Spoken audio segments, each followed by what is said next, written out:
Hello there everyone and welcome to a new Android project. So in this Android video we are going to talk about how to convert a website into an Android application.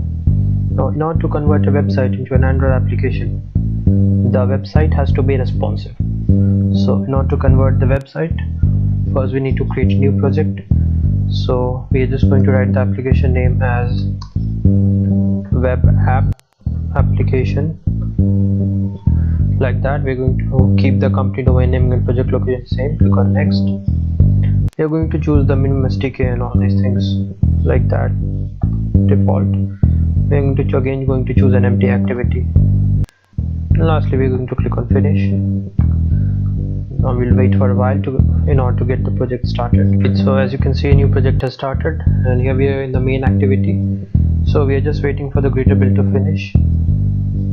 In the meantime, we can go to the main.xml. So now the greeter build has finished and we are ready to move ahead. So first thing, we don't need this hello world, so we are simply going to remove this. All we need to do is click on hello world and press delete like that. Now you can see it has been removed. So in order to convert website into a web app, first we need to import a web view from the palette section. We're simply going to search for web view, and you can see right here web view is there. So we're going to import it and place it right here. Now we are going to add constraints to the web view. One constraint to the top, one to the right, other constraint to the left, and lastly to the bottom. We are going to set the margin from top to 0, from right to 0, and similarly from bottom to 0, and so for left too. Now here we're going to change the width and height of the web view. We are going to set. Now in the main activity, all we need to do is find this ID. So we are going to use private web view class web view like so, and in the onCreate method we are simply going to find it by using web view. Here we need to typecast web view, find view by ID, r.id.webview like that. So next step is, now we are going to use the web settings class. So web settings class can be used by creating an object of web settings, and in that object we are simply going to use web view in order to get the settings. So this can be done by using web settings. We are now going to create a variable of web settings type equals web view, and now we are going to use the .get settings method like that. After this, we need to enable the JavaScript. So in order to enable the JavaScript, all we need to do is use the web settings property. So we can use something like web settings dot set JavaScript enabled. As you can see here, set JavaScript enabled, it is a method. It means it is a function which is going to return void, which it has no return type, and it also takes a parameter of type boolean. So all we need to do is write this method and pass the parameter as true, just like that. Now next step, we are again going to use web view, and here we are going to pass the URL which we are looking for. So webview.load URL. All we need to do here is pass the URL which we are looking for.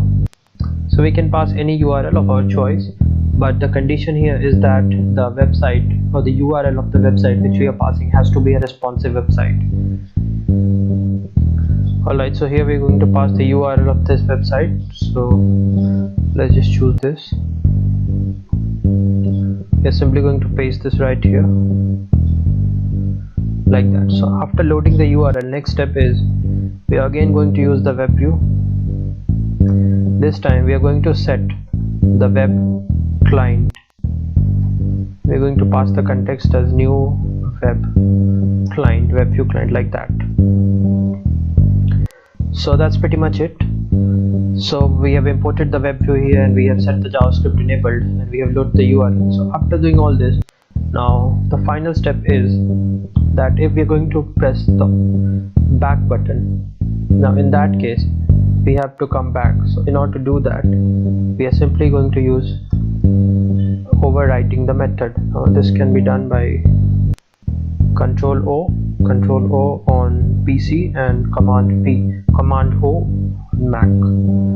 So simply we're going to search on back pressed. There we go, you can see right here we have got that. I'm going to click OK. Here inside this we are going to use a decision control structure, that's if else clause. So we are simply going to say if webview dot can go back, then we are simply going to go back. Webview dot go back, like that. Yeah. And in the else clause we are simply going to say super dot on back pressed. We are going to pass this method like so. Alright, so after this, now the last step which we need to do is we need to enable the permission of internet. So in order to enable internet permission, all we need to do is users permission. We are going to simply use the internet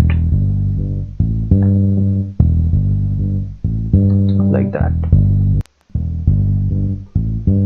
User permission, that's pretty much it. So we are pretty much done with this. All we need to do is run the app in our physical device or emulator, whatever we are having. Application is launched in our physical device, so it's pretty much very responsive. You can come back or go ahead like that. Click on this. That's pretty much working fine.